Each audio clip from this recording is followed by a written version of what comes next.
Happy May Day. We're finally into May. We're into May, and it was 29 degrees yesterday morning when I woke up, and today it was like 35. So we're getting warmer. Yep. We're supposed to have a nice weekend. I guess it's supposed to be 60s, high 60s this weekend, and sunny. Yeah, but the rain's coming in though, so Yeah. I don't care. I just let me hold on to this one thing. It's summer this weekend, and then we're done. I think the pumpkin spice is coming out 2 weeks from now at Starbucks to get ready for autumn. Yeah, right. So everybody, welcome to the Duluth Conservative, where we're here to try to show people, maybe not from Minnesota, that not everybody in Minnesota is what you think they are. And in fact, most of the people I talk to in Duluth are very reasonable. They're very kind-hearted, and the only thing that separates us, it seems, is Trump derangement syndrome and the inability to get past that for a lot of people. And for another subset, wanting me to pay for all of their social programs instead of having people pay for them themselves. So that's the big divider. Otherwise, people are very nice. I mean, how do you like living in Duluth, Dave? Yeah, generally I like it. It's becoming a little bit too liberal in some areas, but it's not a big deal. If they could just keep their hands out of my wallet, right. It's a great place. Right. And this is being really exasperated by the federal government now pulling back its funding. You're seeing that the Minnesota people are freaking out because they may not be able to pay for all their social programs. Because sooner or later, as a socialist, you run out of other people's money to spend, and then you have to make hard decisions. And you're going to see this hard decision on different countries, different states, like in Canada and Europe. They're going to have to start deciding whether or not they want their special social programs or they want to be able to support their people. And I'd like to tell you what I think the answer is going to be, but I honestly don't know. Well, I think it just changed this last week because all the power went out the last couple of days. Yeah, what was it? 6 days after they said, "Hey, we're totally renewable energy source." Yeah, and it already failed. So that was a big problem. Swinging and miss, guys. That's how you change people's minds. Yeah, it does help. Yeah. And now if that happens in the dead of winter or in the middle of summer, it's a whole different story. That's when people die because of this stuff. Right. And what have we always said? Redundant, abundant energy is the way to go. Absolutely. All right. Okay. Well, should we dive into it with some Duluth news? We like to start with Duluth because that is our hometown. And outside of Maui, it's the place I spend most of my time. So the first thing I want to talk about, which is you see our image at the beginning, which is the Lester Park Golf Course. So Lester Park Golf Course, for people who don't know, is on the east end of town. It's an old golf course that was created back in the 1900s, early 1900s. And it was a 18-hole course up until probably 1988, and then it became a 27-hole course. But it was a public course, and there's two public courses in Duluth. There's Inger Park, and then there's Lester Park. Well, when we had, and I know I've gotten static from some people about this, but I believe it was Emily Larson, as mayor of Duluth, had it in her to make sure that that place closed. And I think her grand plan was to put up housing in the entire 27 holes of the golf course. Yeah. She has since been unelected, and Roger Reinhardt is putting, I always say this wrong, and my mom always corrects me, but I don't know how to say his name. Reinhardt?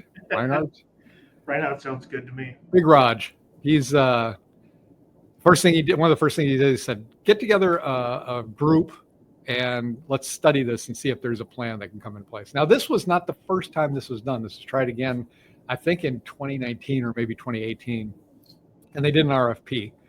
And so what we did was basically relive a lot of that. And there was one group that came in that I was on this committee. So I asked to be on it, and Tim was gracious enough to put me on this committee. And so I'm trying to find out the name of the group. Tom Sonneborg. He has a company. He's out in Florida, but he's from here. And I can talk about it freely now that it's been discussed. It was discussed at the Duluth City Council, I think, on Monday. they put together a proposal that I thought was heads and shoulders above the rest. So their proposal was to put a hotel out in Lester Park Golf Course and then revamp 18 holes, take the other 9 holes, and they were going to build housing on it. So they were going to build a slew of different kind of housing, different footprints, different sizes, different cost amounts, and they're going to put them on the golf course. Of course, these are going to be not what you're going to be called low-income housing. They're going to be low, as in a single unit house would probably be the lowest price, and it would go way up to the higher prices because that's where you can entice to be on a golf course. And so they would, their job would be to run the golf course.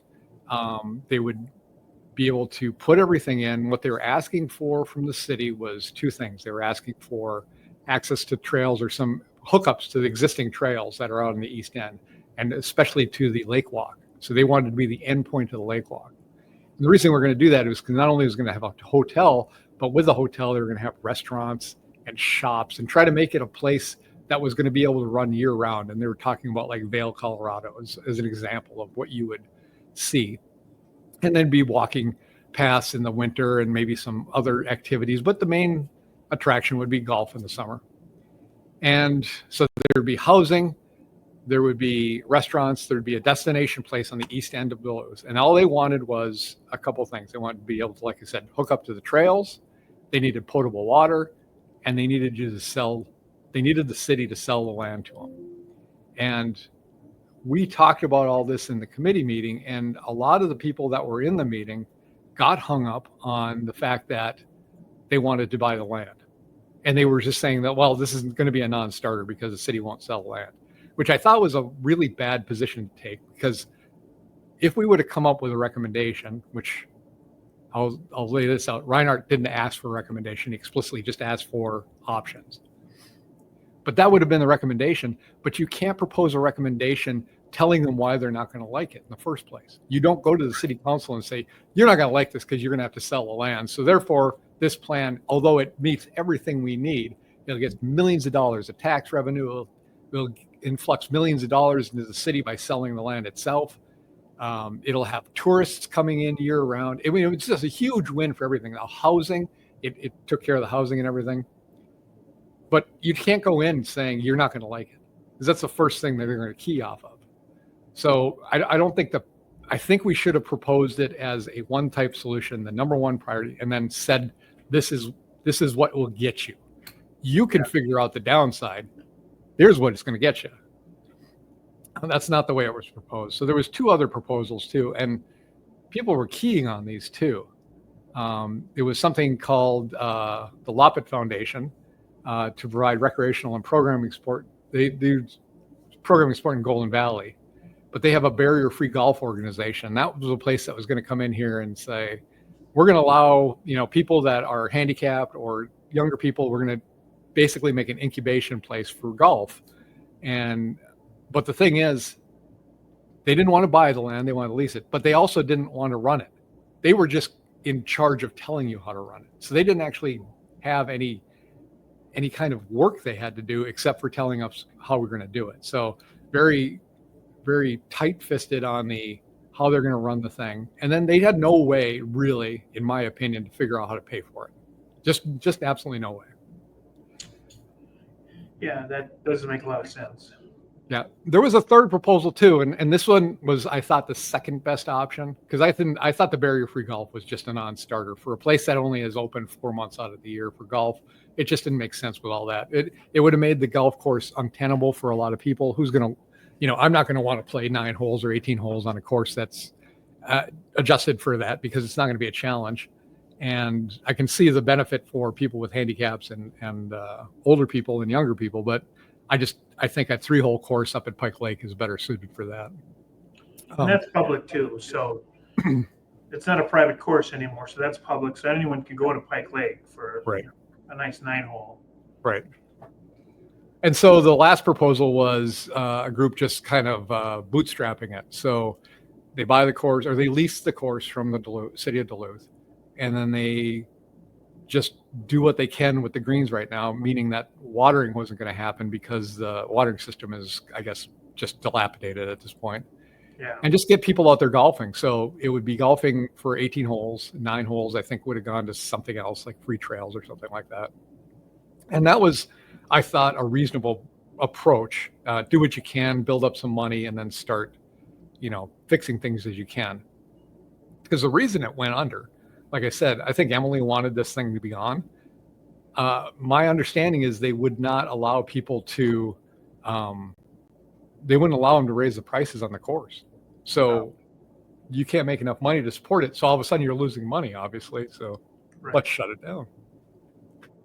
So I think Duluth has a really rare, awesome opportunity to get a destination place on the east end of the city, to get a lot of tax revenue coming in based on hotel. We have these extra fees for the resorts, the housing that would come there.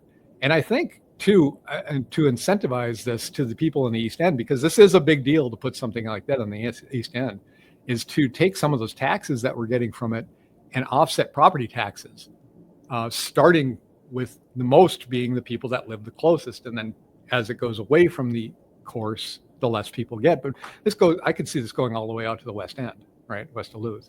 Right. And, but incentivize it by, you live close to this. Would you be willing to do this if the revenue based on the taxes we're going to get from it would offset some of your housing costs? I would seriously consider it, because I don't see a downside to it.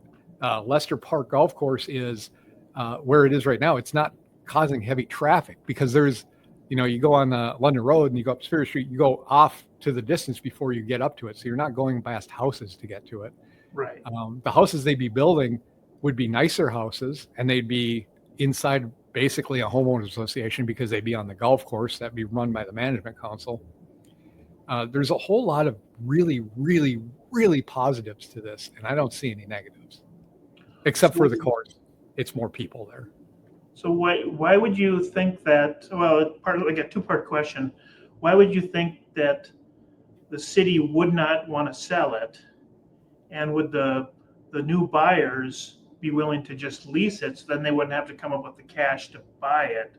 Or was that taking away too much control from the buyers? Yeah. So both things were addressed. I'll start with the second question first. You're right. What he's saying is, what would be our incentive to lease it, and who would buy a house on leased property? They're talking about some substantial houses on here. Right. So they would lose control. They're not interested in having the city own it and then saying, well, you need to set your prices based on this, and you need to do this and that. They want control of the golf course, and the people who are buying houses would want the company to have control of the golf courses because they would want it maintained a certain way. Now, what he's saying is it wouldn't be a closed course. It would still be a public course, especially with the resort there. Right. But it may not be open all the time because they may have a private league thing for the houses there. They could run it the way they want to, basically, is what it comes down to. So that was like Island Lake and Rice Lake, and just north of Duluth, they're owned by Minnesota Power as a dam to help run their facilities. Now, all the houses on there are purchased on leased lands, or 90% of them. They seem to work. Everything seems to work fine up there with that. Yeah. Well, it's part of the control. It's part of the housing, and it may work well, but that's Rice Lake. It's not Duluth. And Correct, yeah. And this guy knows Duluth. He grew up here, I believe.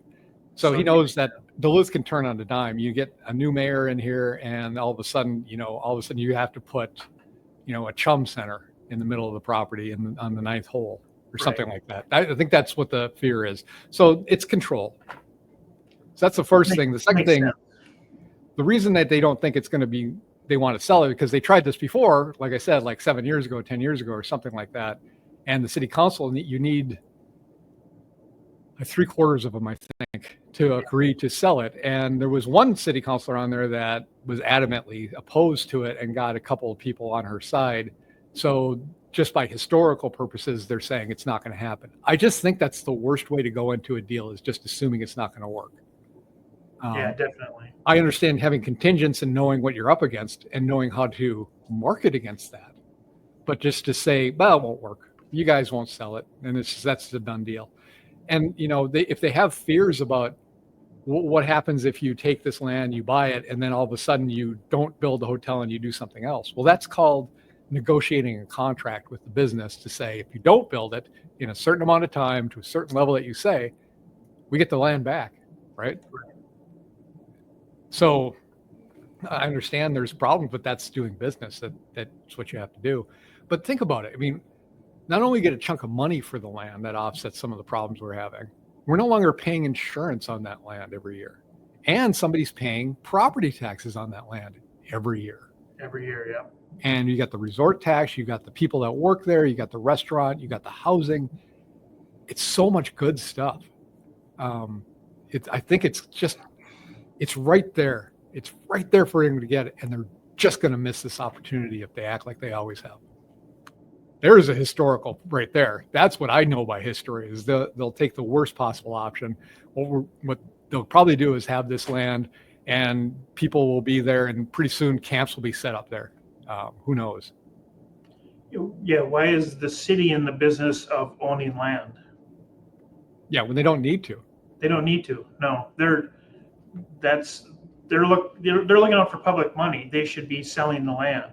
It should have been sold a long time ago because right now, like you said, they're paying insurance on it. They're paying other things on it. There's huge liability for it. We're self-insured as a city. Right. So they're paying already for it. Get rid of it, make it a money maker versus a money loss. And that sounds like only one of the three options is a money maker versus a net loss. Yeah. Well, the third option I talked about, it's a minimal money maker. They're leasing the property from the city.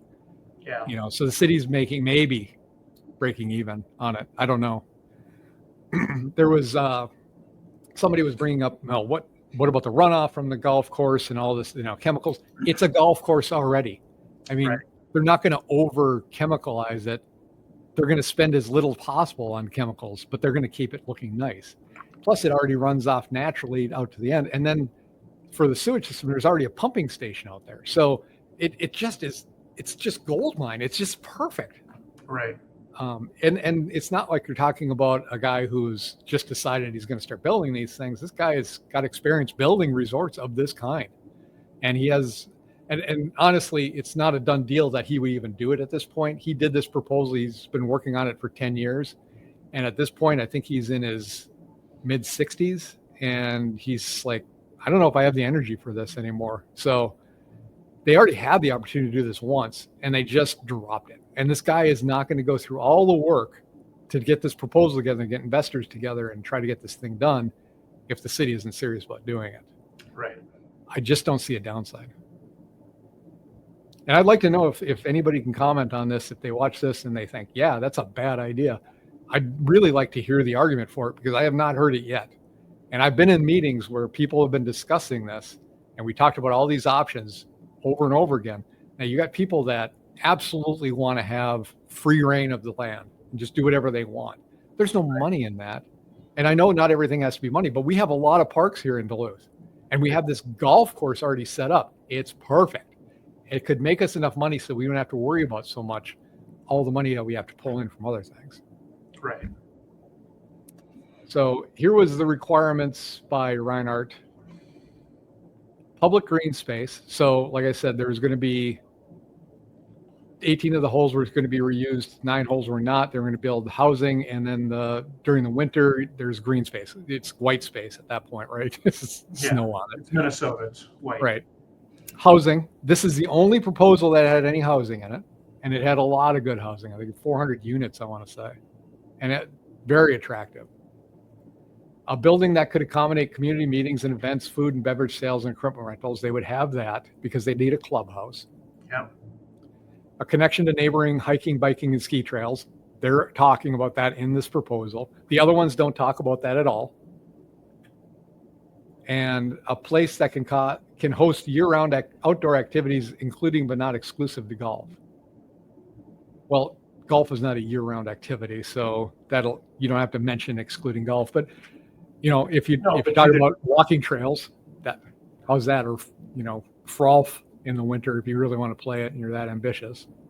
No, but you could have cross-country ski trails on the edges of the golf course. You could if you bury off the greens. Yeah, stay away from the greens and put them to the side where you're not doing any real damage to the course. Right. Yeah. So then that would be included in your year-round activities. So Reinhardt acknowledged Tuesday that the lack of a recommended direction, despite months of discussion, is quite frankly disappointing. So Tim Meyer, I saw, respond to this and said, you explicitly asked us not to do a recommendation. I think it was a mistake. I kept pushing to get a recommendation, to push them into a single solution. But there was 12 of us or something on this committee, and it was, you get what you get. So Right. We'll see what comes of that. But boy, I would love to see that hotel and restaurant. He's talking about a 5-star restaurant. I mean, you got to take these things with a grain of salt. You got to see what the plan is, but it sounded good to me. And if somebody doesn't think it sounds good, let's hear why. All right. Anything else on that, Dave? No, that pretty much covers it. But after reading the Duluth City Council meeting, I can realize how nothing's going to ever get done. So that's the big problem. It's the city council. It's the people who will not accept change for any reason. Right. So I wanted to talk about housing a little more in the second section. Now, I've been talking about this for 20 minutes, so we'll move on to something. And the thing is, so there's good news in Duluth. There's a new 60-unit apartment building under construction in Spirit Valley, West Duluth. And then there's 30 more units being developed nearby to replace outdated housing. And then the City Center Housing Corp is adding 90 supportive housing units in downtown Duluth, aiming to provide stable housing solution for residents in need. I don't know what that is. I think that's the Chum expansion, if I'm not mistaken. Yeah, I think so. So that's going to be a no-go area for downtown Duluth.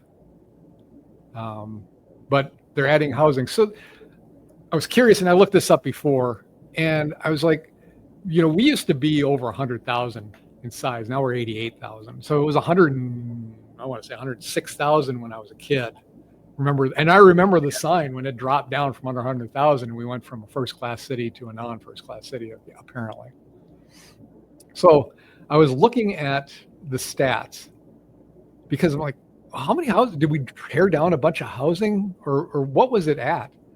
In 1965, the population of Duluth was around 106,000 or 107,000. And we had around 30,000 housing units. So 30,000 housing units to 106,000 people. In 2025, we have, let's call it 90,000 if you round up.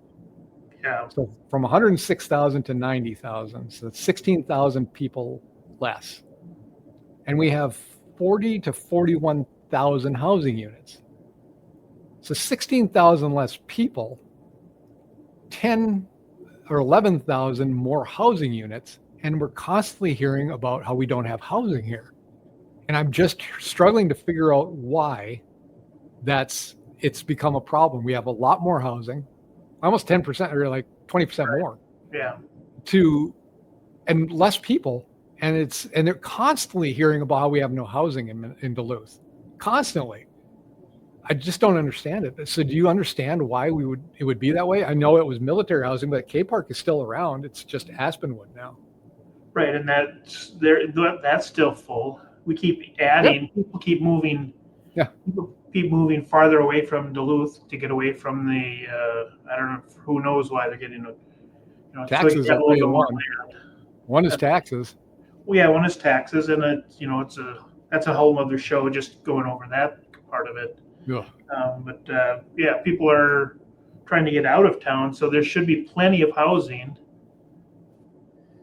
for everybody. You'd think. And the other thing too is, the population growth in the United States by birth is extremely low. Yeah. Extremely. So is it really something we have to put this much work in? I mean, what is the impetus for getting that much housing in the city? Is it to flood us with people so that we have the housing, now we can have the people? Or is it something else? And I do know this, that living in a smaller town, I said this before, is really nice. And I think this is a right-sized city right now, to be honest with you.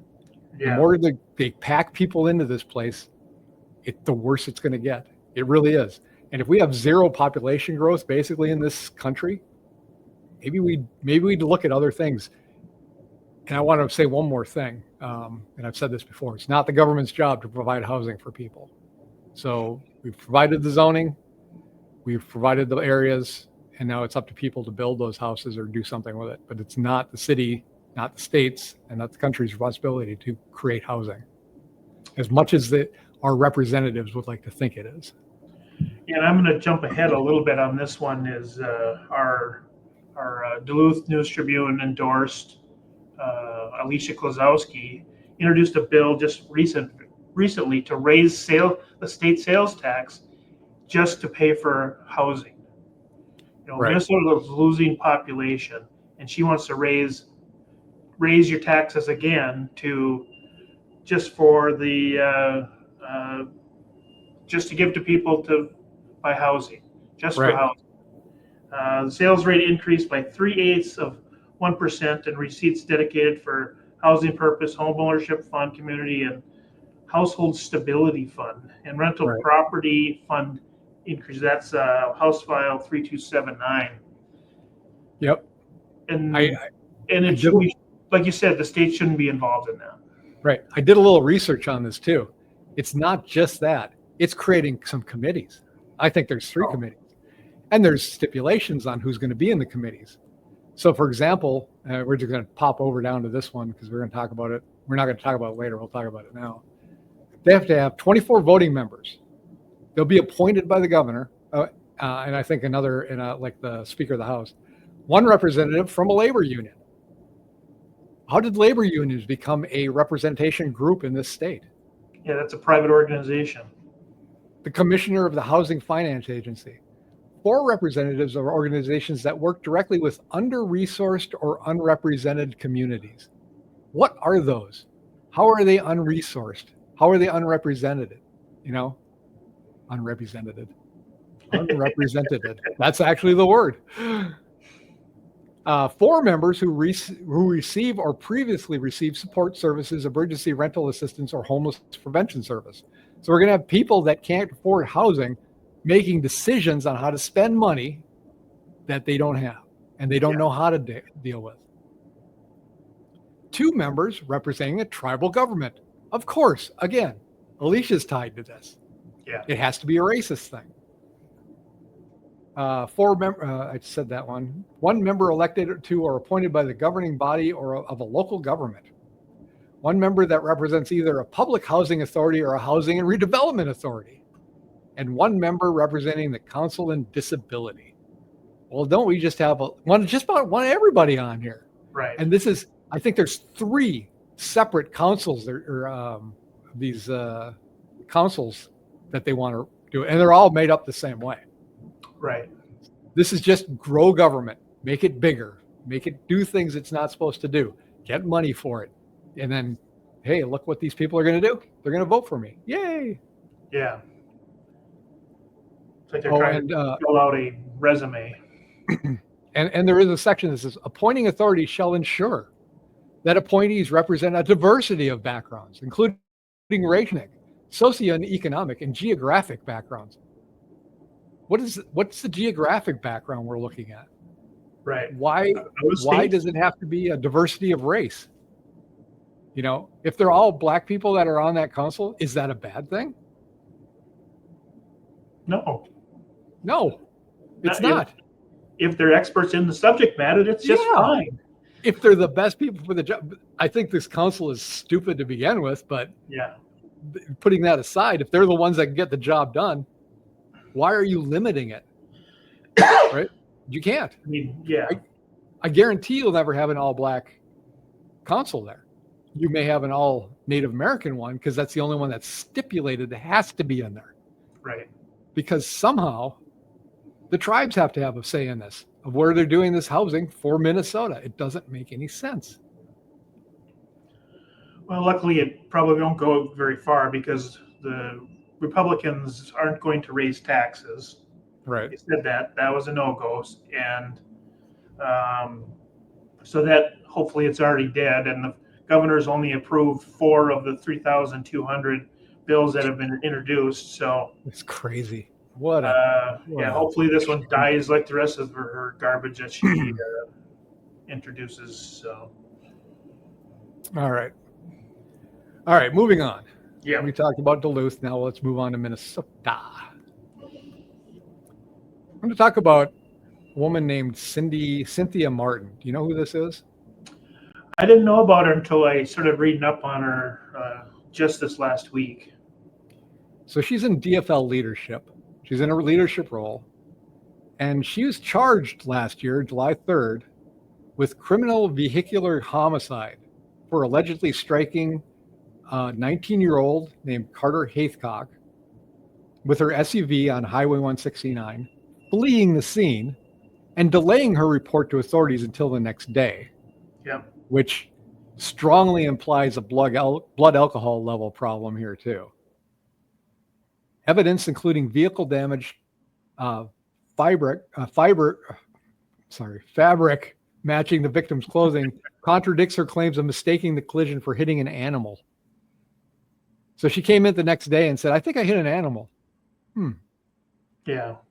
Her attorney has been trying to dismiss the case or move it from Itasca County, citing insufficient evidence and community bias.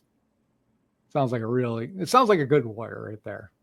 Yeah. There's a hearing scheduled for May 8th. So they removed her as the chair of the DFL. And this is for Congressional District 8 or 7th Congressional District.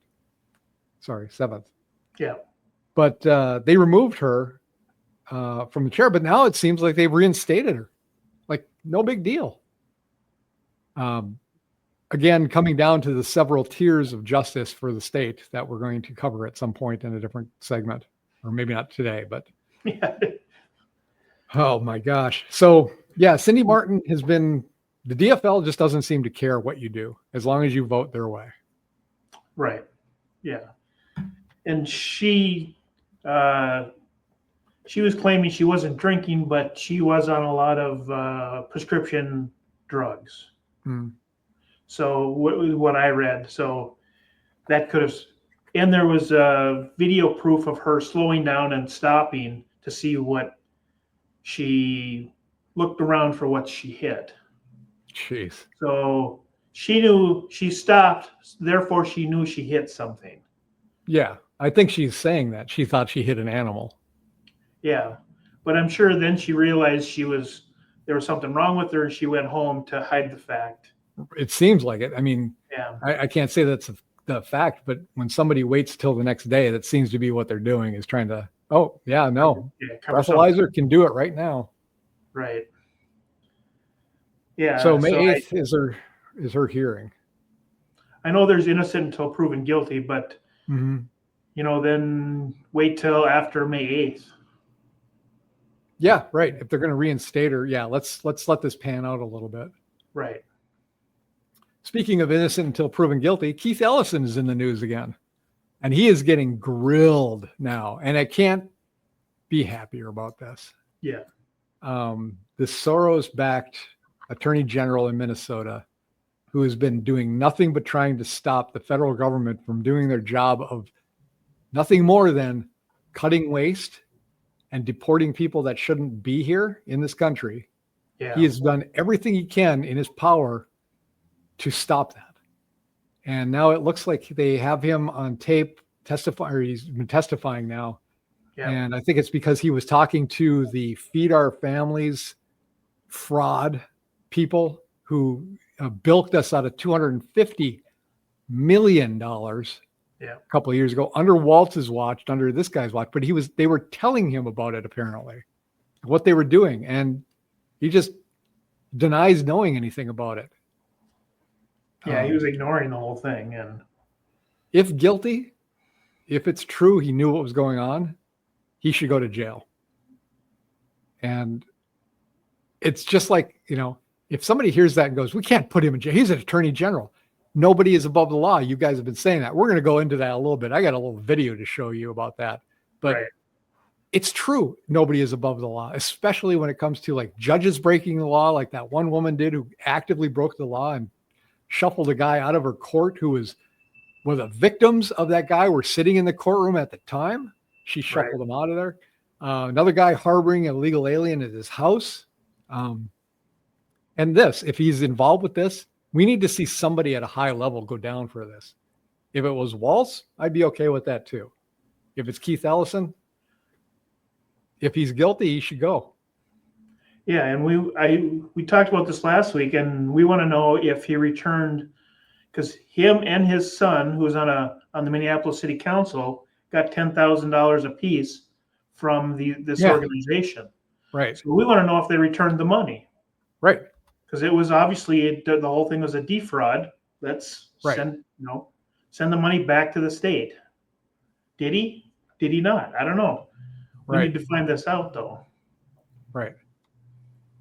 Yeah. So he just came here. I listened to him talk and him blustering about Donald Trump and how everything is bad about the federal government. And the best part was, I think I told you this, he talked first about how there's a separation between state and federal government. And then he went on to proceed to how what he does in his state job is contradicting everything that goes on in the federal government. So, yeah. I would like to see this guy. I would like to see a new attorney general in the state. Let's see. Okay. Let's go on to the next one. And now we're going to start kind of easing into the tiered justice system in Minnesota, because I know that you want to talk about this, but I got a couple of small things to slide in already. So I'm going to show you a video, as long as it doesn't freeze my system, which it seems to. Oh, there we go. Leaders in Hennepin County are being asked to enact a very controversial policy. They will be required to consider race when offering plea deals. It's part of a new policy from Hennepin County Attorney Mary Moriarty. Lou Ragoose leads off our coverage tonight. Lou? Julie, this new policy was sent to me by sources within the Hennepin County Attorney's Office concerned that the policy could be unconstitutional if they start taking race. They're concerned that taking race into account when doing different sentencing may be unconstitutional. It's not a question. Yeah. I swear. It is unconstitutional. My ear starts to bleed sometimes when I think about this Mary Moriarty something. God. Race-based government actions in their roles as prosecutors. This is a new negotiation policy set to go in effect Monday in Hennepin County Attorney Mary Moriarty's office. In it, Moriarty lays out several considerations, including race, that her prosecutors should take when extending plea deal offers to defendants. The policy says proposed resolution should consider the person charged as a whole person, including their racial identity and age.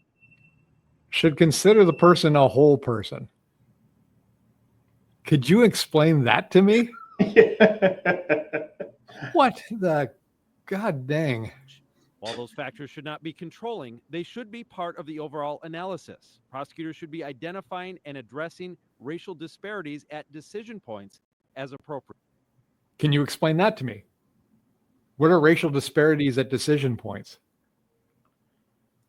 I thought it was, this is a crime, and if you commit that crime, you have to face a penalty for it. But apparently that's not the case anymore. Well, it was set up as justice is blind. This action gets this consequence. Yeah.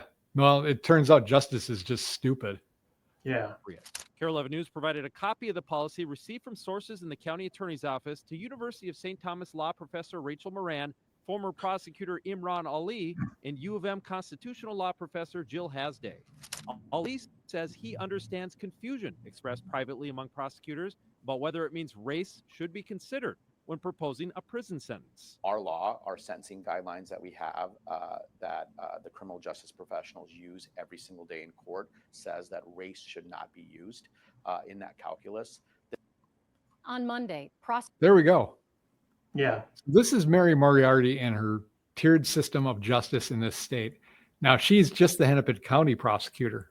God forbid she ever gets elected to office. You imagine her Well- as Attorney General? You think Keith Ellison's bad? Oh my God. Yeah, but she got elected to this office. Well, but that's in her little area of Yeah. her world. You know, This should- that's the same area that Ilhan Omar gets elected. Right. So yeah, so you know, people talk about systemic racism. This is what that is. If you were wondering what systemic racism looks like, this is it. They're introducing it. So before, when you asked what it was, they couldn't come up with an example. Now I can come up with an example right away. This is the thing that is totally based on nothing other than your racial profile. Congratulations. And speaking of Mary Moriarty, because you know why not? Because she was like, hey, you know, the crazies in this state, you know, I can do better than that. Here we go. So we're talking about the Tesla stuff now. So the Tesla dealership the Teslas were being keyed by that guy that was a state employee. Yeah. He was given this thing called what's that called?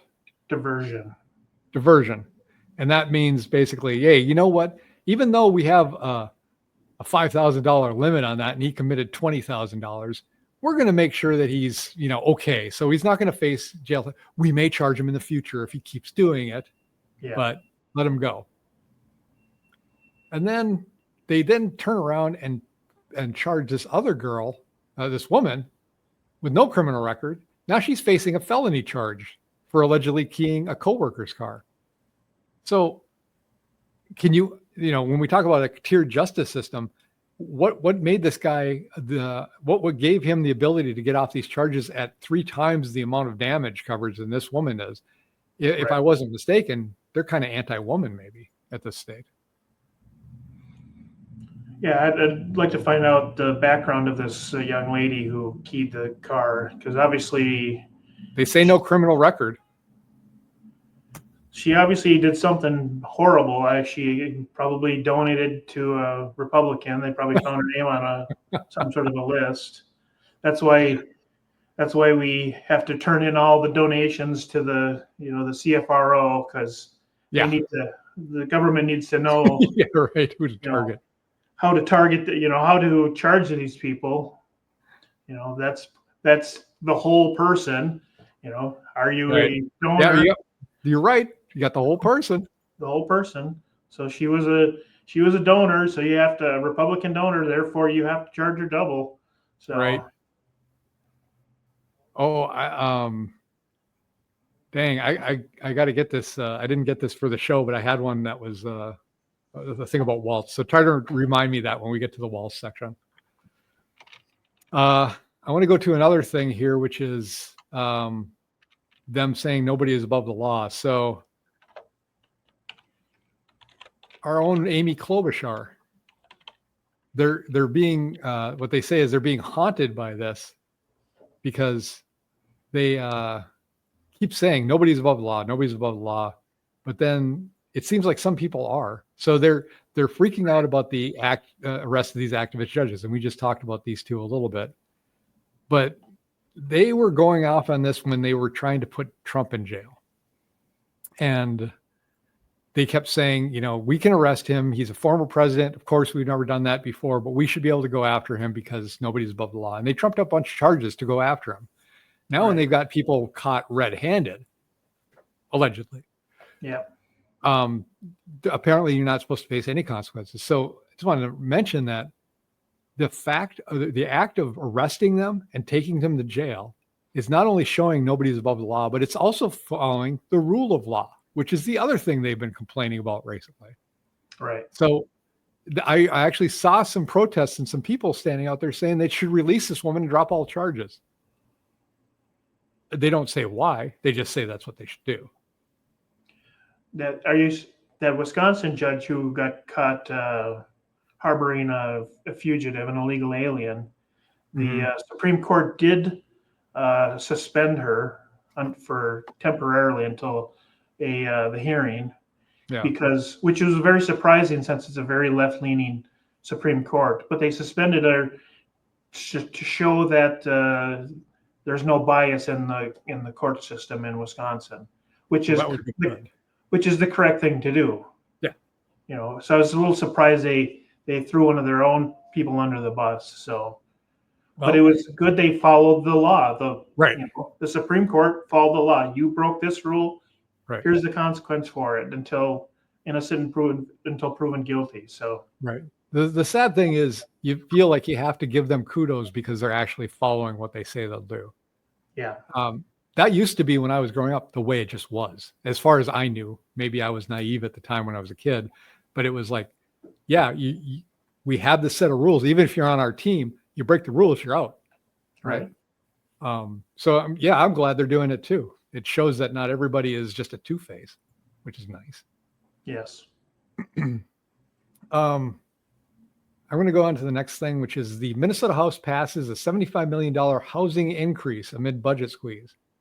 And I just wanted to point out this thing that they approved $75 million increase for housing, lower than the last budget session's $1.3 billion investment. Yeah, I'd say that's slightly smaller. Yeah. 75 million to 1.3 billion. But they're talking to these people and they're saying, you know, among the 319 million investments are 100 million in housing infrastructure bonds, which I understand. I mean, you need to have bonding to, you know, be able to create housing. 31 million for the Family Homeless Prevention and Assistance Program. I'm a little shaky on that. I don't understand why we need to spend $31 million on that. Right. And 10 million for the Greater Minnesota Workforce Development Program. That I don't understand at all. I don't know where that money's going or why. And somebody said, we're still pushing this year to move the needle as far as we can. Cities and their city groups and their lobbyist organizations have been fundamentally opposed to anything that usurps their sort of local control. So they're trying to push multifamily units and on cities, even if you don't want them. They're trying to push their ordinances. And this guy even says they have this fundamental opposition to anything that usurps their control. Well, you say that like it's a bad thing. Well, of course they're going to do that, because if you take a little bit, they're going to, you know, you're going to take a mile too. Right. It says here that Minnesota has a shortage of 101,209 shortage of rental homes for low-income renters. I don't know how they come up with that number. Yeah, it's pretty specific too. Yeah. 101 to 209,000. It's like, that's a very specific number. So you should be able to tell me everyone's name, Right. who's short a rental. And how In do you know they're short rental? Maybe they don't want a rental. I don't know. Yeah, I don't know. In 2018, Minnesota Task Force on Housing. Yeah. Okay. So we had a task force that probably cost us like $7 million. Yeah. Said Minnesota required additional 300,000 homes by 2030 to meet statewide demand. Again, I talked about this. Birth rate is at all-time low. Our growth is zero. Where are all these houses coming from, and why do we need them so much? Yeah. Minnesota is losing population because of high taxes. So Yes. what exactly, how can we be short more houses if people are leaving? Right. All right. I'm going to go down to number 7 here. There's a place in downtown St. Paul called the Apostle Supper Club, and they're going to close. And it's kind of sad because they kind of talk about a downtown in crisis. This is St. Paul. Since 2020, over 500 businesses have closed or relocated from downtown St. Paul. The office vacancy rate exceeds 24.4%. That a quarter of the office space is empty down there. Right. Lund's and Byerly's, the only downtown grocery store, closed earlier this year. And now the Minnesota Wild are rumored to be considering a move out of the Xcel Energy Center. So what's going on in St. Paul? Well, it's public safety. Yeah. They're saying things like, and this is from them. They said, we've endured the things that no restaurant should have to. Overdoses on our patio and inside our bathrooms.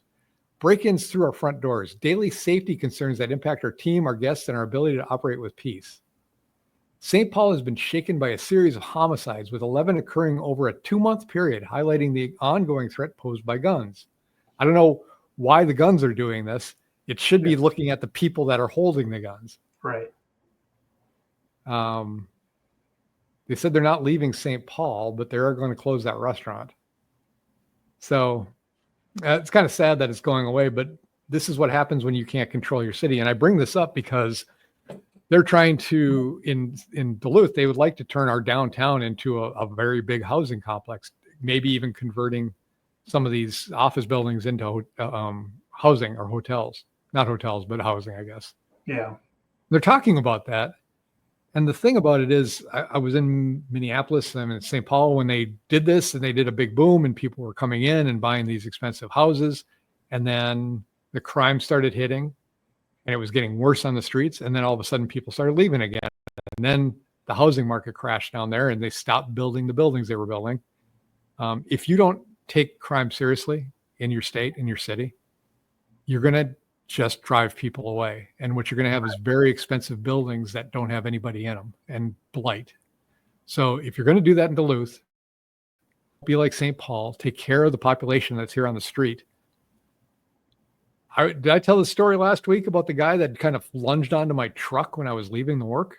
Yeah. I mean, that's not uncommon for Michigan Street. That's a pretty dire place. Right. And now that it's springtime, like you said last week, the bums are out in number now. So I don't know where they're coming from, but boy, they're out in the downtown. Right.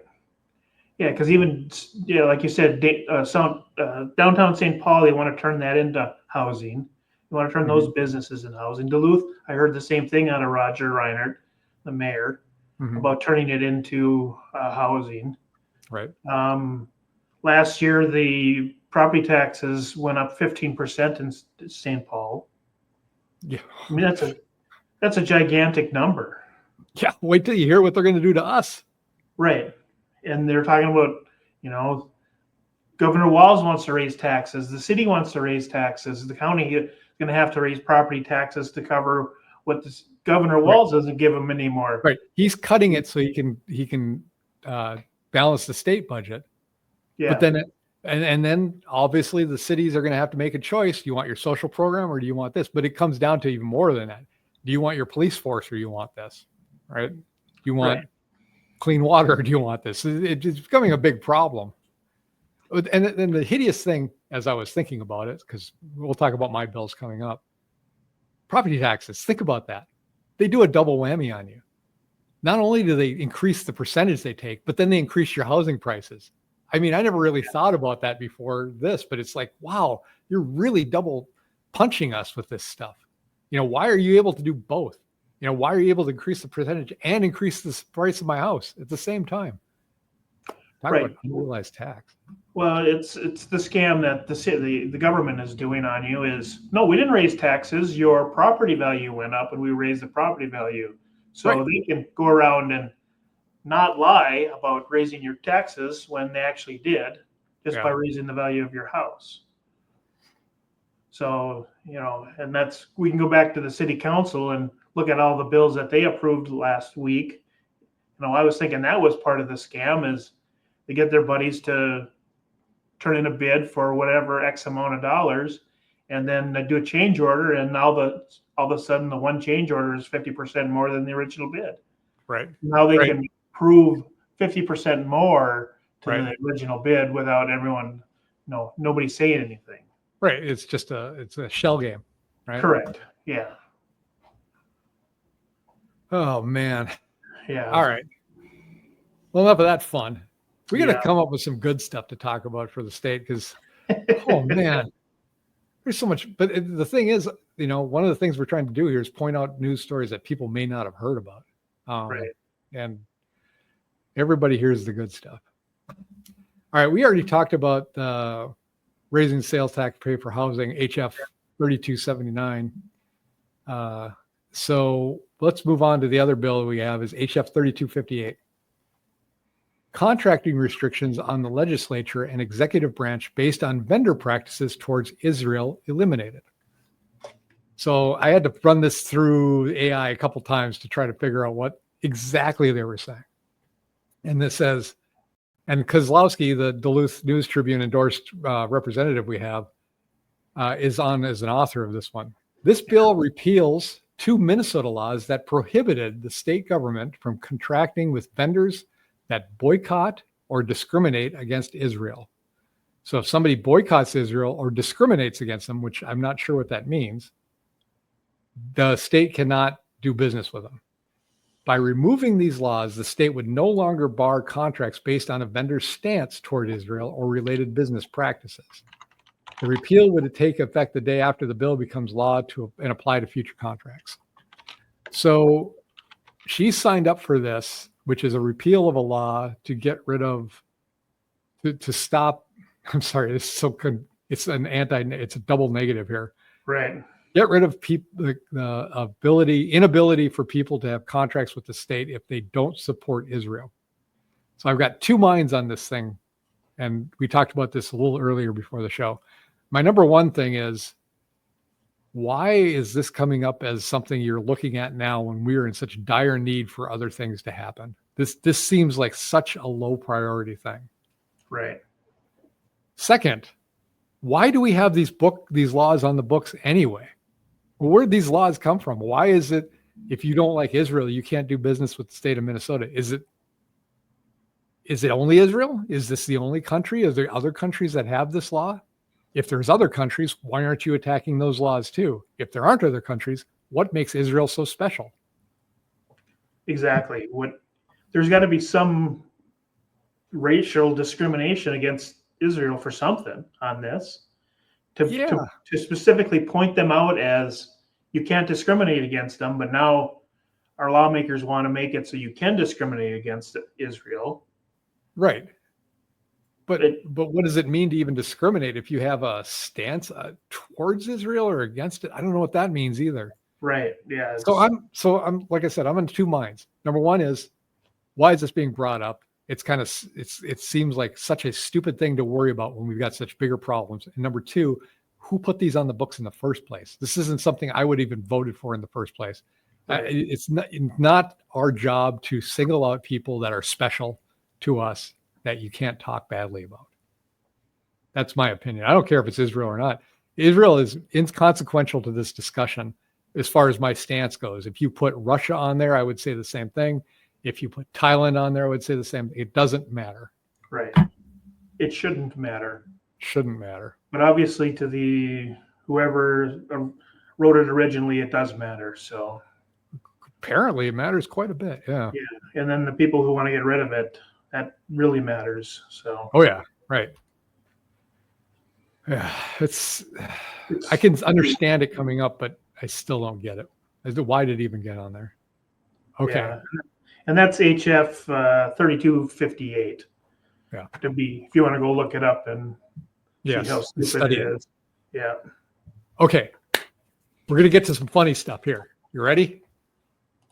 I did remember the thing I was going to send. I actually did put it on the sheet for today. So let me get it here.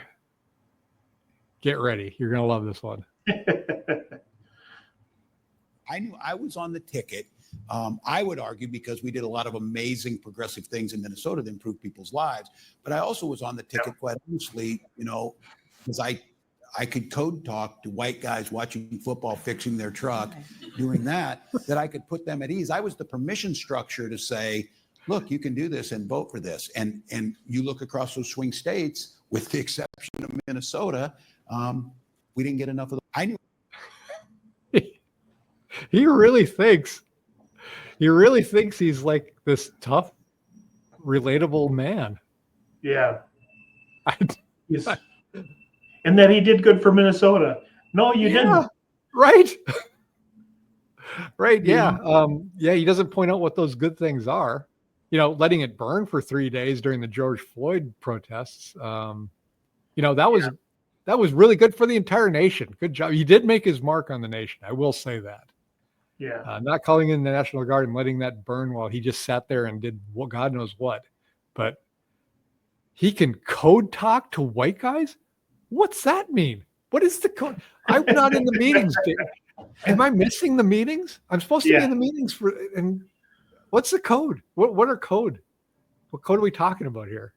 You were busy with Lester Park golf course. You didn't have time to go to the code meetings on Yeah, exactly. I mean, come on, man. Jeez. And he gave a permission structure for whites to vote for Democrats. Everything these guys do has to be around race. Yeah, If I thought Kamala Harris was the best person to do the job and I thought she was competent, I'd have no problem voting for her. I don't care. But I thought she was an idiot and I didn't want anything to do with her. And you know what? I didn't feel any better or worse about Joe Biden. At least she was cognizant of what she was talking about to a degree. right. So if I didn't like Joe Biden, was that racist? I don't know. Well, I mean, nobody voted for her to be nominated. So, you know, their threat to democracy argument was kind of thrown out all at the same time. So Right. she wasn't much better as far as figuring that out. So, and Tim Yeah. wasn't, you know, Tim said the same thing and couldn't figure that out. So, Oh my God. All Yeah. right. Let's move on to our next Tim Waltz thing. And let's see. I'll present something else here. Hang on. Hold 1 minute. Let me get this queued up. I really need somebody to work on this thing. I need a producer on this show. If anybody wants to be a producer on this show, come and let me know. Okay, here we go. Media is this plaque in honor of our governor, Tim Walz. And it is from people that are supportive of his efforts. And there it is. Right here in East Hall, lower Okay, so it says level. the Democratic Coalition of Satan Worshipers thanks Governor Tim Walz for not standing in the way of spreading Satanism in the state capitol building. Satan has a special place for you. Is this a joke? I mean, is somebody trolling him with this, or is this real? They're just seeing what they can get away with because supposedly he's a baptized Lutheran, but Coalition of Satan Worshipers thanks Governor Tim Walz for not standing in the way of spreading Satanism in the state capitol building. Satan has a special place for you. And that's what it says. That has got to be a troll. That can't be serious. They wouldn't really put that up, right? This has got to be somebody else saying, you know. well, the lady who was reading it, you know, you could tell was very uneducated and couldn't really pronounce the words she was supposedly for. So Yeah. I don't give her much credit either, I guess. Yeah, I seriously don't believe that is the true thing, but if it is, that's freaking hilarious too. Yeah. Yes, you've added something on here, and I'll share this as well because I like this. So remember all the palpitations about federal government requiring people to come back to work? Well, Minnesota now has a return to office policy. They keep refining the requirements, so we're not even sure how it's going to work. Because I think it was first 75 miles away, and now it's 50 miles, which is still quite a drive. I was 16 miles away, and it took me 45 minutes to get to downtown. So 50 miles away, you're talking about 2 hours of drive right there. Because the first hour may be okay, but the second hour is going to be within 10 miles of your destination. Yeah, I was exactly coincidentally 20 miles from work, and it took me an hour every day to get to work. So down St. Paul. So, but just him, you know, complaining about Walz or about Trump and Elon requiring people to go back to work, and then he does it, and basically that's kind of brushed under the carpet. So well, it's just him looking out for us. Yeah. You got to love this guy. If it weren't for double standards, I'd have no standards at all. Yeah. I'm sorry. I have lost my page now with our stuff, so I have to go find it again. Got it. Ilian Omar is rude to a reporter. Is this a waltz thing or is that? No, I put it in the wrong section for some reason. All right. This is Ilhan Omar was getting asked a question. It should be under national news. Yeah. Okay. Well, we'll go over it anyway. She was asked a very simple question, and she told the reporter to F off. Twice. That's just a classy lady. Yeah. Not once, but twice. Yeah. I think there's a video on there, but we probably shouldn't show it because it was, I don't know if they blurred out the improper words or not, but let's give it a shot. We'll see if it loads. I don't know if it's going to load. Oh, jeez. Yeah. This is not a scam. All Americans can apply for the. And we're done. Yeah, we're done. Yeah.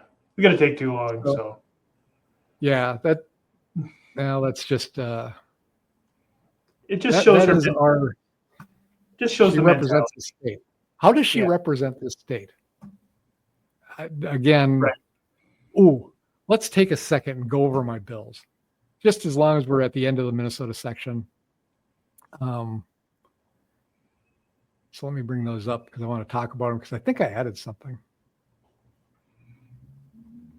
One second. I didn't see it on the list, but that's. No, I don't have it on the list. So I have it in a separate document. And if it ever brings it up, I will be happy. Okay.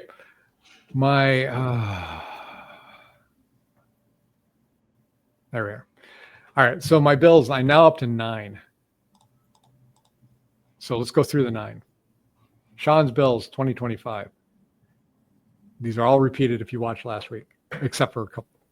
Okay, punish businesses who employ illegal aliens. I know that this is happening at a federal level. We should be doing it at a state level too. That would be the thing that stops the illegal immigration very quickly. We should be pushing to get an AI center in Duluth or in the region because we have the incentives from the federal government. We know that the President of the United States wants this to happen. We know that people are coming in to try to build these. We know they generate a lot of revenue, and we should at least study the opportunities available to us because we have access to a lot of water and could have access to a lot of power, and we have locations where we can put it. Number 3, manufacturing incentives. Again, the President of the United States and the federal government has said, we want manufacturing back in the United States. We want to make sure that we're not dependent on other countries. J.D. Vance just talked about it recently about we can't be dependent on other nations for our things. If COVID-19 showed us anything, pharmaceuticals alone are a problem, but we have other things too. So let's try to get that going. That should be the stuff that we're working on. Number 4, no dual citizens hold public office or can be a judge. I honestly would like to push it out to no foreign-born, even if they are citizens, can be in public office or a judge. But we should not have anybody who's a dual citizen at the very least. You have to make your loyalties known. Is it going to be the United States or is it going to be the other country? If you can't make that decision, you shouldn't be in office. Right. Bans on geoengineering. So chemtrails, even if you don't believe they're a thing, if you think that's a conspiracy theory, it does no problem to ban them then. Or any other kind of geoengineering that people are trying to take and do, like in London or in England where they're trying to block out the sun now. So get everybody hooked on solar power and then block out the sun. That's government right there. Yeah, that makes a lot of sense. A stand your ground law, not this retreat and flee as best you can. If you are being attacked by somebody or you feel threatened, you should be able to stand there and fight and not face consequences because of it. That doesn't mean that if you're getting pushed around, you can knife somebody in the friggin' heart. But it does mean that if somebody's coming at you a knife, that's deadly. And then you can do what you need to with that. Yeah, definitely. No private equity companies can own a public utility service. I think that it blushes out to other things, but besides that, but Minnesota Power being purchased by BlackRock potentially brings this up. But we shouldn't have private equity companies owning anything that has to do with public service. That's not what they're geared towards. Right. I think these are the new ones. So property taxes. I have 3 levels here. I'd like to freeze property taxes for seniors so that they don't have to worry about the property taxes going up in their retirement. I'd like to eliminate property taxes for seniors if we can do it. And then I'd like to eliminate property taxes completely. That's my end goal. People say you can't do that because how are you going to get the money? Well, we have plenty of ways to pull up money apparently. So we should be able to use, if we could pull in manufacturing this and mining into this state and, put that hotel and resort out the East End, we're gonna have a lot of money coming in. And there are a lot of states talking about eliminating property taxes. There is one recently I saw that was though. Yeah. So this is not a groundbreaking, we can figure this out. This is, we can get this done. Right. And why don't I like property taxes? Is because you never own your property. You're constantly renting from the government because if you don't pay your property taxes, you lose your property. They'll take it from you and just sell your property. So it's not really yours to begin with. You're leasing it. And in this country, you should be able to buy property, pay it off, and be able to live there very cheaply. And if you can have a little small farm on your property, you could be self-sufficient, and then you could do what you need to. I mean, solar panels at this point are good enough for somebody to have, to live off the grid, but they can't do it if they have to go to work to pay for their property taxes. Right. And in 1858, when Minnesota first decided to collect property taxes to pay for things, they basically stole everybody's land. Yeah, right. That was it. And that was it. Yeah. So that's got to stop. Right. And when people say you can't do that, that's not who says that? Who says we can't do anything? I mean, who said it was right to do property taxes? You should be able to look at anything and say, is there a reason for it? You should be able to look at NATO. Do we need NATO? I don't know. Maybe the answer is yes. Maybe it's no, but you shouldn't be able to be stopped from thinking about any of this just because it's been done this way for a while or even centuries. And number 9, I wanted to add this because it came to my mind again, because we talked about this before, term limits. Depending on, I would like it for all levels of the government in Minnesota. So state for representatives, senators, and the governor, and probably judges too. This shouldn't be a career. You working as a public servant in a representative or senator role, that's not supposed to be your career goal. You're not supposed to sit there for 30 years and do this. It's meant to be in, out, and get back to your job. It's the whole reason they have a summer break. Yeah, because we need more than one perspective over a certain time frame to, not even things out, but to get things correct. Yeah.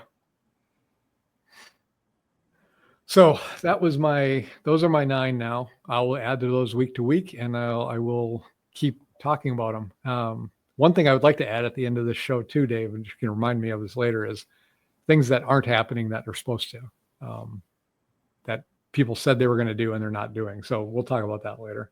Yeah. Okay. Let's run through some national stuff. I know this isn't the main point of our show, but we'll touch on some things people may not have heard.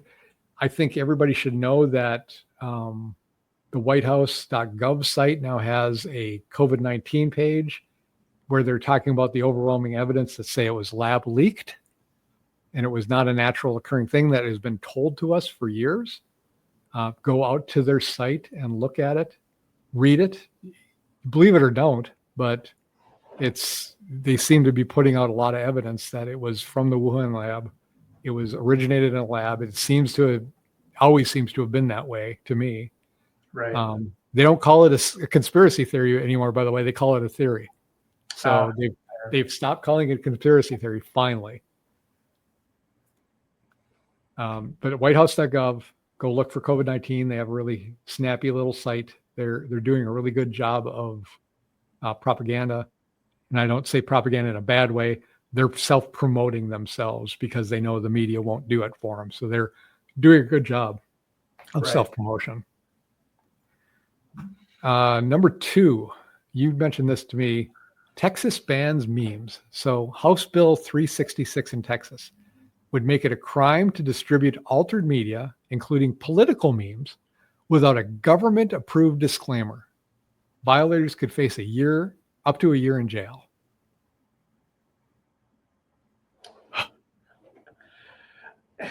I'm kind of all over the place on this one because, in one hand,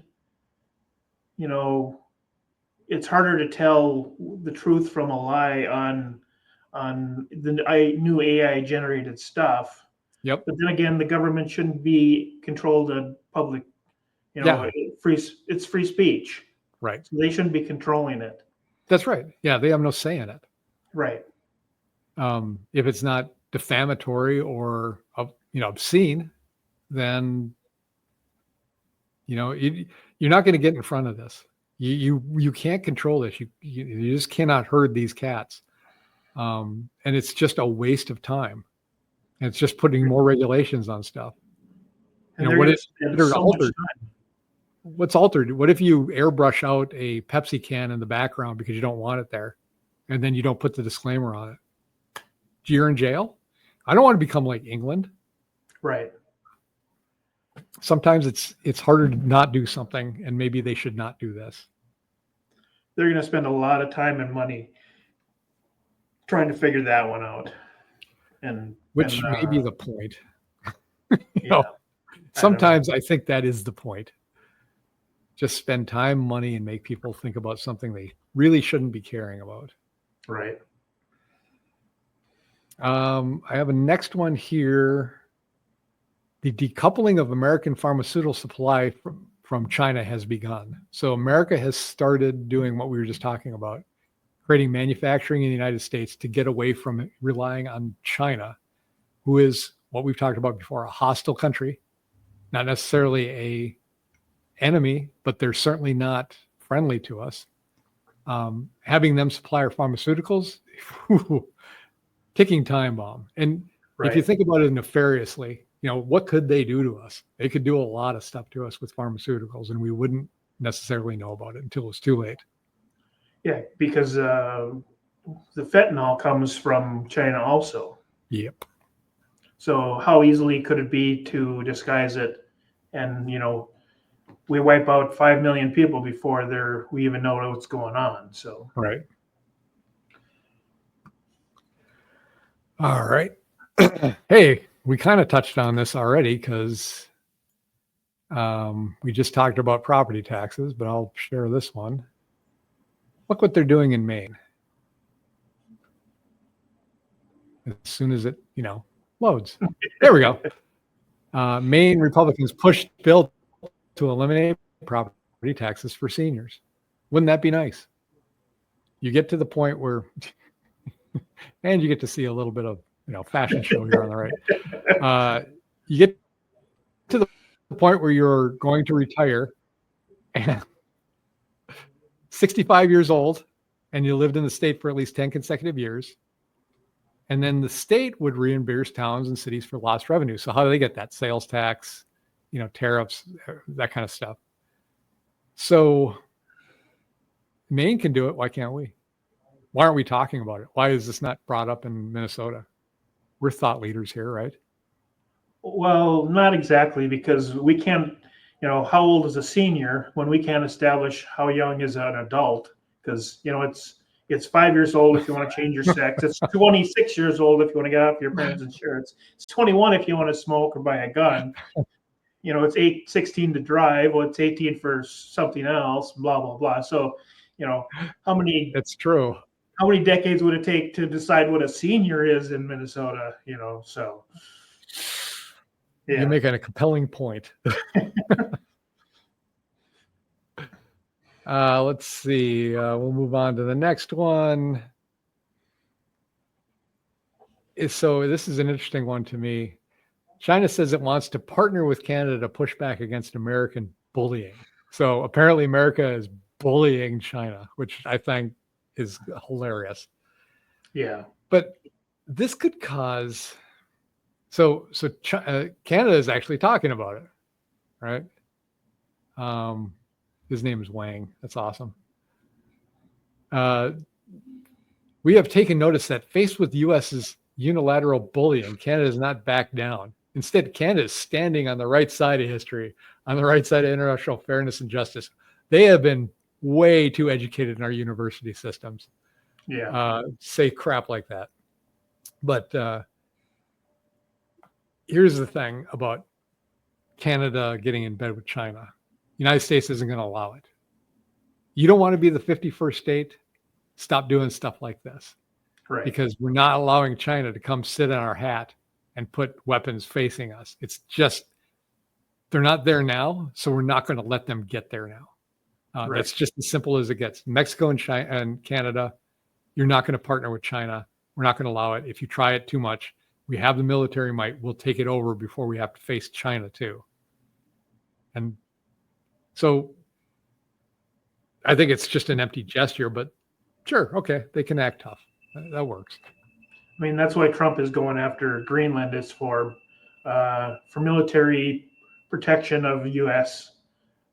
Trump's not going to allow Canada to have Chinese weapons sitting 2 feet from us. No. So that's a no go for Canada. So just say stuff like something that's stupid. They need to, I'd say get a new president, but they just voted. So yeah, that was what a shambles that was. Yeah. Well, Canada is going to face a hard reality too. If they keep getting aggressive with us, they're going to have to start building up their military. And if they start doing that, they're going to have to make a choice. Do you want a military or do you want your social programs? Which one are you going to pick? And they're going to find out, again, like I talked about earlier, it's not easy to do both. They've been sitting there on top of us, just basking in the glow of not really needing a military. Right. Being safe, being protected, and being able to do all these wild things. Well, they're not going to have that money anymore. And so they're either going to have to partner with China, which we won't allow, or they're going to have to start playing a little ball. Yeah. Speaking of thought leaders in Minnesota, we're bad. We're not this bad. Washington State now gives $120,000 in forgivable loans for new home buyers, but only if they're not white.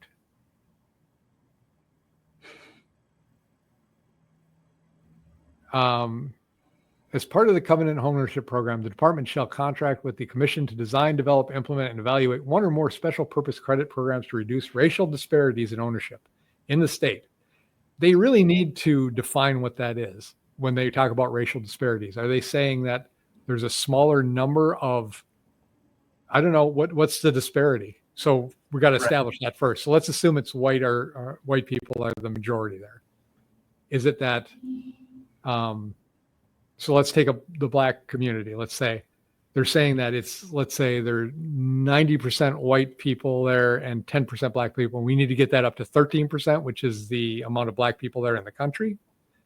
Or does it mean that if you take all the white people, 70% of them own houses, and if you take all the black people, 50% own houses? And what are you really fixing in that situation? Right. And how do you identify what that problem is? You can't. So we have another issue of systemic racism being introduced. And you know who's paying for it? The people that are going to be paying for these when they default on them, because if you're being given a forgivable loan, you probably just let that thing go to waste. Right. Unless you have your skin in the game, you will not take care of your property. That one's ridiculous. You gotta love it. All right. So we've got another video to show you. I don't think this is very long, so let me just pop it up here first. Yeah, it's less than a minute. So as soon as it, let's present it here.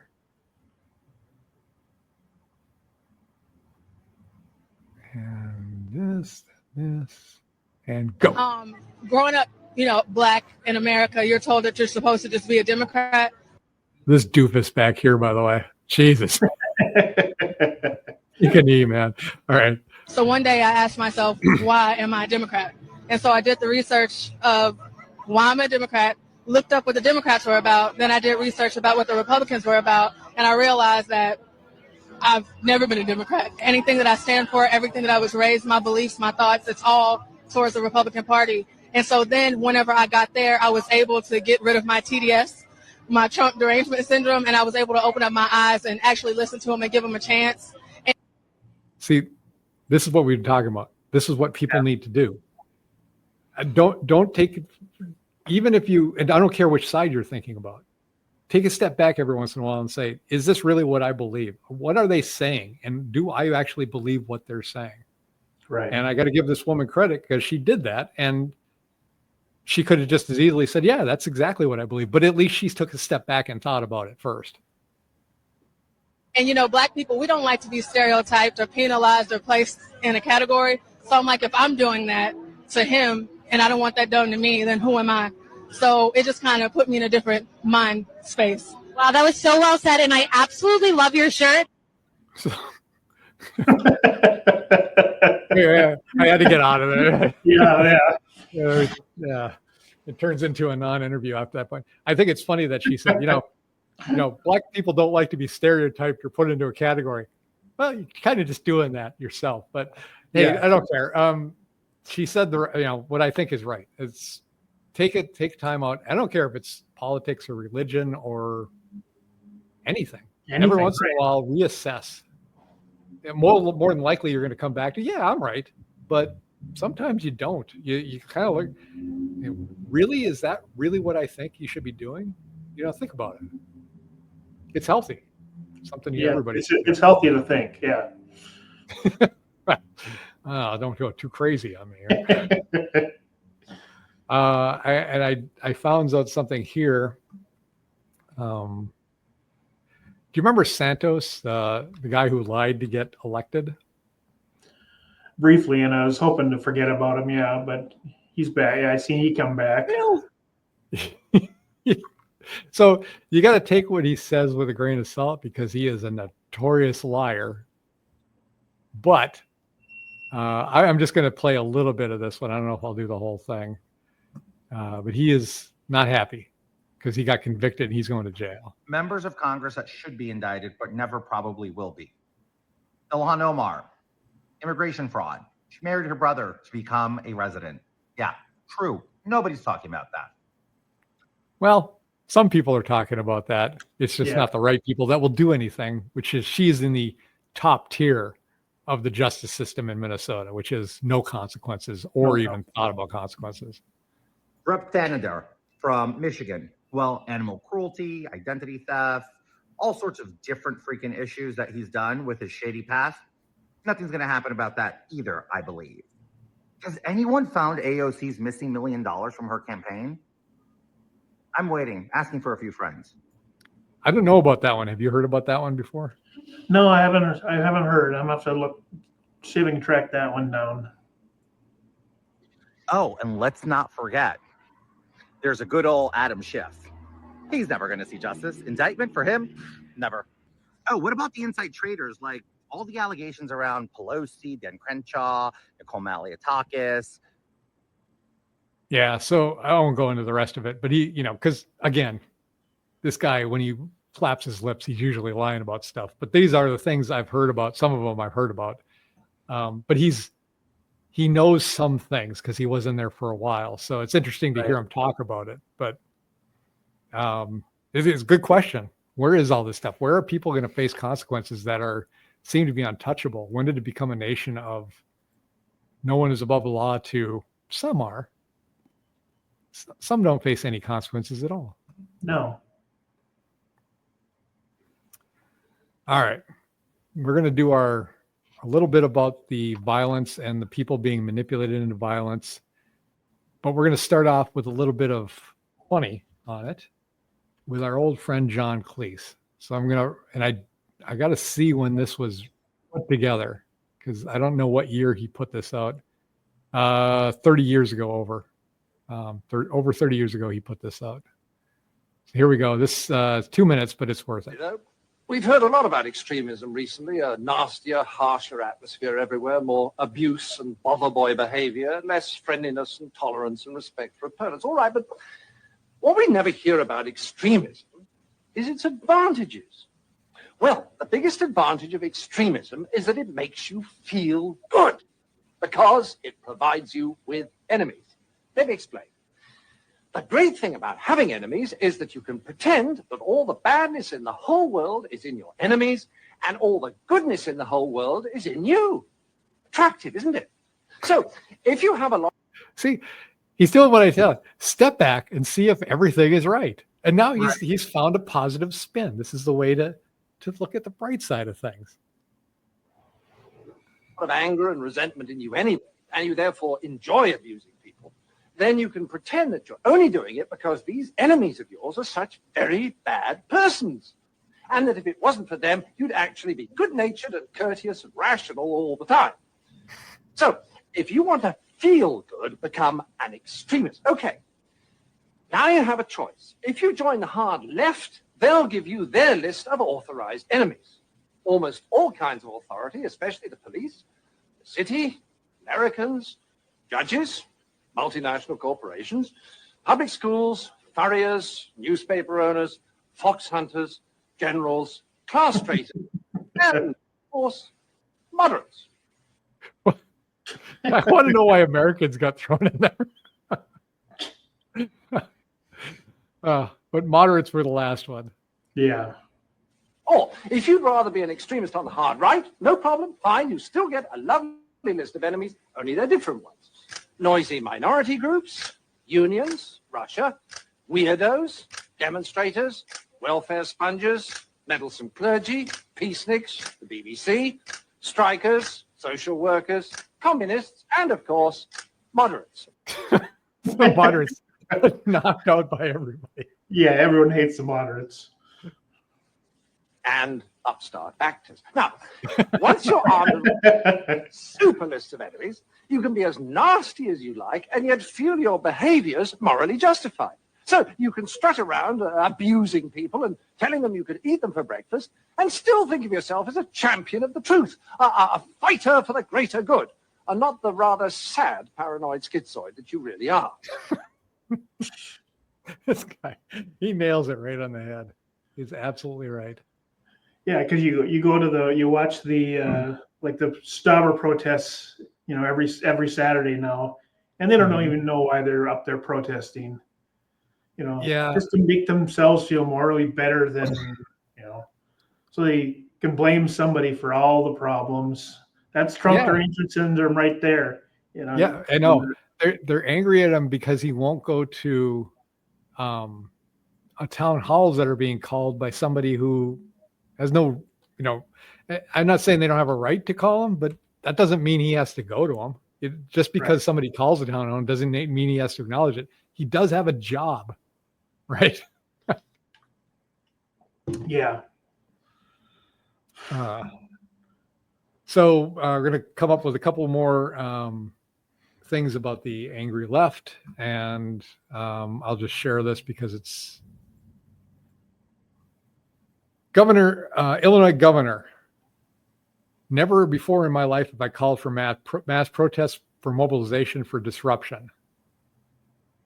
But there's always a but. You always got to follow that. I am now. These Republicans cannot know a moment of peace. So kind of sounds insurrection-y to me and a little bit threatening. Yeah. And this is the governor. And so they disavow any knowledge of this or that they're causing any kind of problem. But this is the kind of rhetoric that causes people to go insane. We're talking about people that are unstable. Not you and I and other people listening to this, normal Democrats or liberals are not going to get any kind of incitement out of this. We're talking about the people on the fringe. They will be incited by this, and you're helping that. It's an overall climate of unrest right now, and you're not making it any better. You're making it much, much worse. And that's the road they went down for January 6th with Trump. Yeah. Because he made that speech that didn't say anything about violence, but this guy is saying stuff about violence. Right. And not knowing peace. That's violence, not knowing peace. Exactly. So why aren't they going after him to get rid of him? So I don't know. Well, tiered justice system again. Yeah. And then I want to bring up this because I remember this when he said it. And Chuck Schumer, I believe, is one of the worst people on the planet, especially in politics. I'm going to share what he had to say. And here's the difference between 5 years. If you haven't checked out All Well, Family for goodness Pharmacy sakes. yet, now is the time. Remember, they're not just Do I get an ad online revenue for this? I should. Yeah. Oh, here we go again. Another one. You're on looking. roll, that's why. We are almost done. They're trying to intimidate judges. This is not the first time or the second.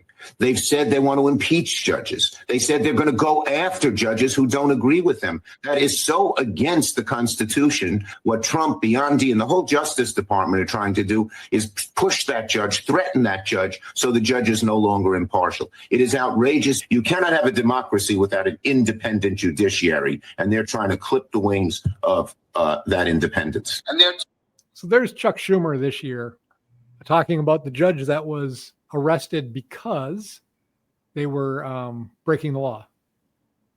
Yeah. So now let's talk about 5 years ago. Taking away fundamental rights. I want to tell you, Gorsuch, I want to tell you, Kavanaugh, you have released the whirlwind and you will pay the price.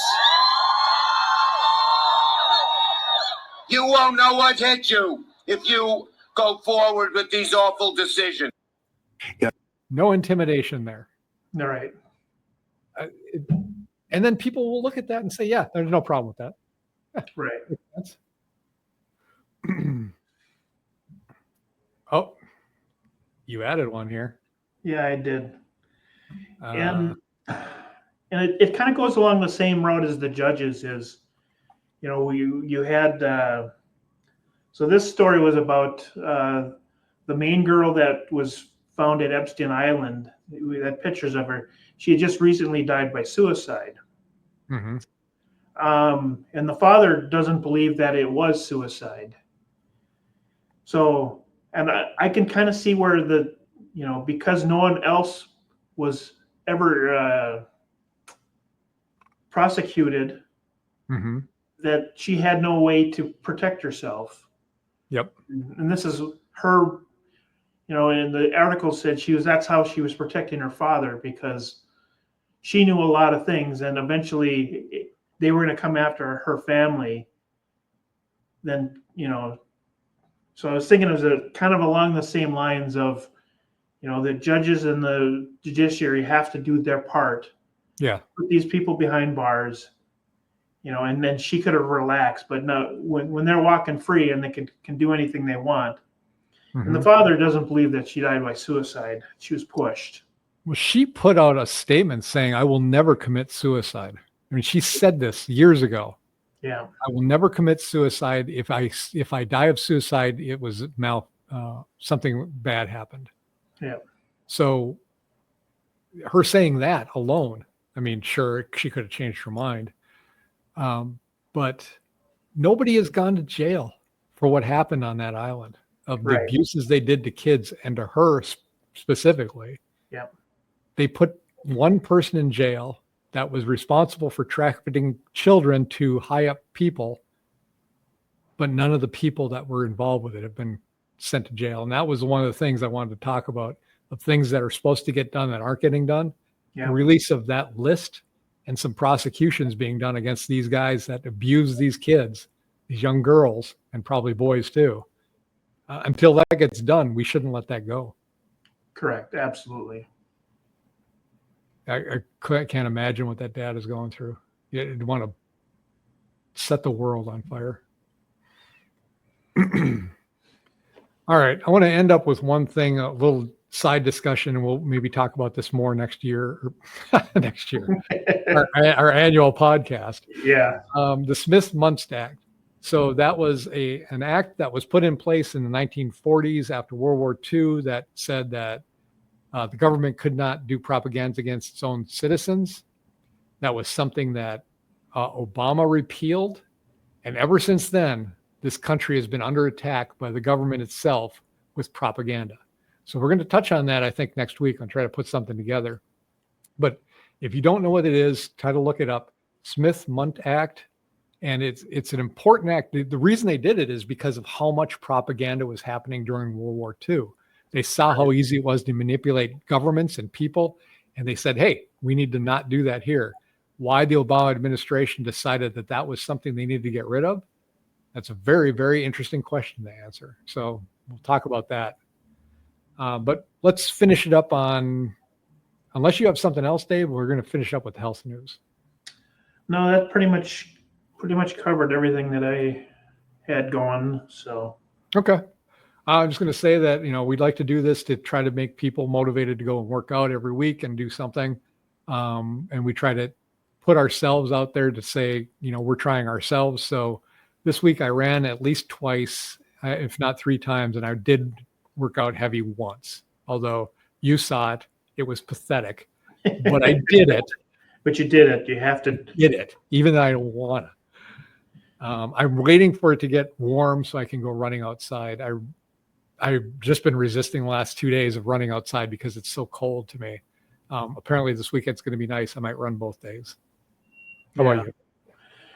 I was. It was warm enough last Friday where I was able to do some outside walking, get some outside exercise. Did a couple of weight workouts. Last night I went and it was a 50-50, half weights, half cardio. Okay. So I did get some in, and we wait till the new doctor's orders come in, and then we'll get flying again. So. Okay. Yeah, just a reminder: eat well. Eat because your body is consuming that and turning that into what your body is. Yeah. Sleep. Get some sleep. Sleep is definitely important. Yeah. Yep. Workout. Lift heavy at least once a week, if not 2 or 3 times a week. Doesn't have to be, we're not trying to break records, especially I'm not, but push yourself a little bit. So eat, sleep, workout, and do some cardio. Yeah, just move. You got to move. Yeah. The weather's getting. Yeah, if you become stagnant, you'll stay stagnant. Right. Just always keep moving. Right. And take your dog out for a walk. If you have a dog and you haven't taken him out for a while, bring him out to the world. Otherwise, they only see your house during the day. All right. Well, I think we've covered a lot of ground here today. Yes. Thank you for coming to the session. Thank you for listening. If you have comments, please let us know what we can do to improve, things that we've gotten wrong. If you have an alternate viewpoint and you'd like to come on the show and talk about them, let's get in touch. But like and subscribe. The more people we get, hopefully the more people we'll have watching. And again, our whole point is to try to get news out to the area that people may not have seen, and to let people out in the world know we're not all like Tim Waltz here. And as much as you'd like to think, he's not what represents a guy to me. Yeah. I think, all right. That's May 1st. Okay, go ahead. I think Tyrus from Fox News would like to have a discussion about Tim Walz's manliness, but as a charity event. But he could just lay his arm on top of him and it would knock him up. Yeah, because his arm weighs as much as I do. That's one big boy. That is a big man. Yeah. All right. That's May Day for 2025. We will see you next Thursday at around the same time. Until then, I'm Sean. I'm Dave. And we will see you next week on the Duluth Conservative. Thanks for joining us.